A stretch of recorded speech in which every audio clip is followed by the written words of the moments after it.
Hi, this is Chris from Beer Money Cars, and this is my 2004 Continental GT. It's been a rocky 6 months of ownership, doing all the repairs servicing myself, on my drive, with only basic tools and the internet for help. I was even hit by an uninsured driver 1 week after getting the car, so I also had to fix that. In this video I will explain what to look for, how to fix common problems, and everything I have done and spent on the car in 6 months to keep it on the road. It's a very comprehensive video if you're looking to buy one, so please like and subscribe, that way I can keep making more helpful content.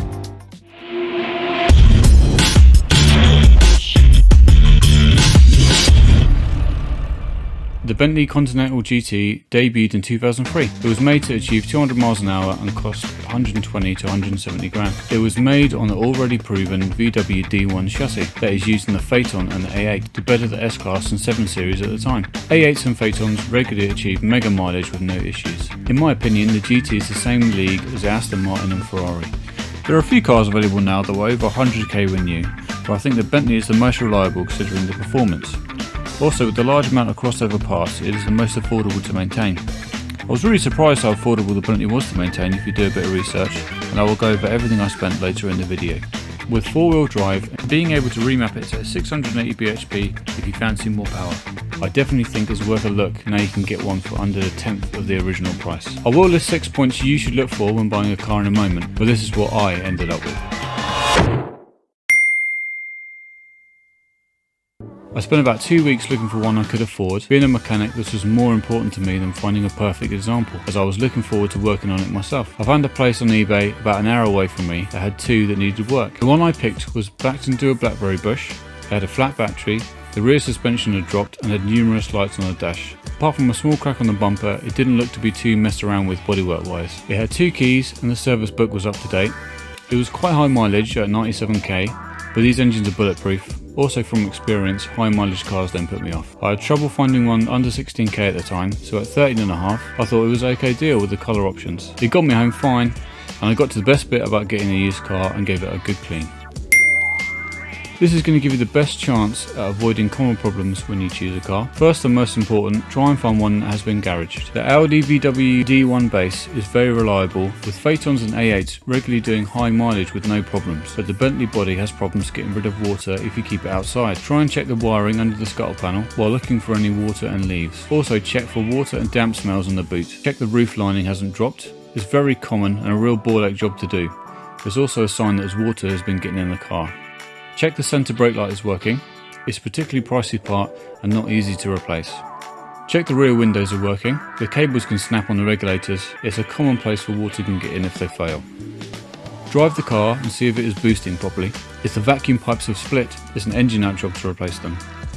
Try and get one with regular service history, even if it is a low mileage car. As with any car, get one that has been regularly serviced and any recalls taken care of. Remember, oil degrades over time as well as mileage. All of these aren't the end of the world if you really want the car, but it should give you a reason to negotiate on the price, as some of these are very expensive to fix. As always with cars on the D1 base, and indeed most luxury cars, the batteries are very important. They will likely be the cause of most electrical problems if not fully charged. You want to get a high quality start-stop battery and keep the car on trickle charge if it's not your daily. The bigger battery on the left is quite tricky to get out, but an easy job. The boot latch I got working by taking it apart. It had been force closed when it was locked and broke the plastic gear inside.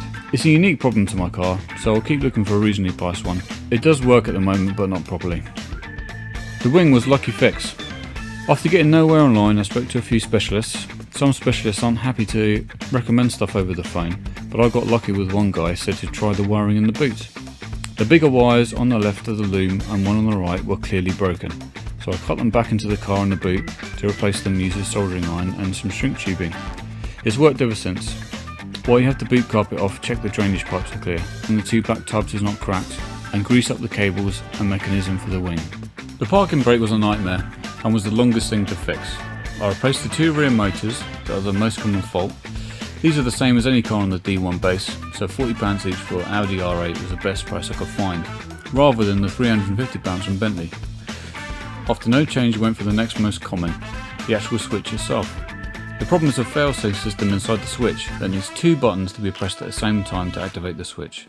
The tab that does this gets bent and won't work if one of the 2 buttons is pressed.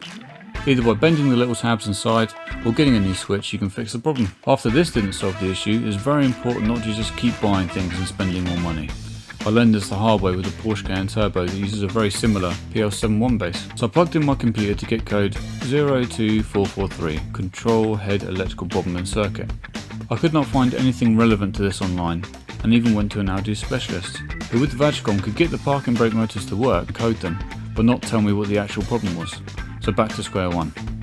At this point, the MOT had expired, so I had to get this fixed if I wanted to drive the car again. I had to pin all the wires to the motors and the switch back to the ECU to eventually find the problem. One wire from the switch was broken somewhere between the ECU and the switch. Rather than finding the brake, I replaced the whole wire and now it's working perfectly. I didn't get a chance to fix the crap bumper, as a week after I got the car I was hit by an uninsured driver. I was actually very lucky and managed to get a used repaired bumper for £450 that needed a little paint. I got the paint and lacquer myself and did the best job I could in the back of my van. It turned out better than I thought, and it was not possible to see where the repair was done. I think I'll put a super speed one on at some point, so this is just fine for now. After saving a search for a grill surrounds on my eBay, eventually one did come up, and also in the correct colour for £135. It's a real pain to change this, so keep a whole day free and take your time. At the time of the crash, the front suspension dropped. I ordered 2 front air shocks. Fitting was straightforward and they pumped right up, but after driving the car they went back down again. This turned out to be an arm on the height level sensor had broken. I could not find replacement ones of these, so I got a set of aftermarket lowering links. Easy enough job to fit, but 2 of the ball joints had seized and broke, so I had to replace these. They're a 10mm ball with a 6mm thread regularly available on eBay. You need to find extra long thread for the front bottom ones. After that the suspensions will be working perfectly. Part 2 will be available shortly with the cost and how to service. Also the crossover parts that can save you a fortune. Please subscribe and see more videos like this one, and let me know what you would like to see a video about in the description.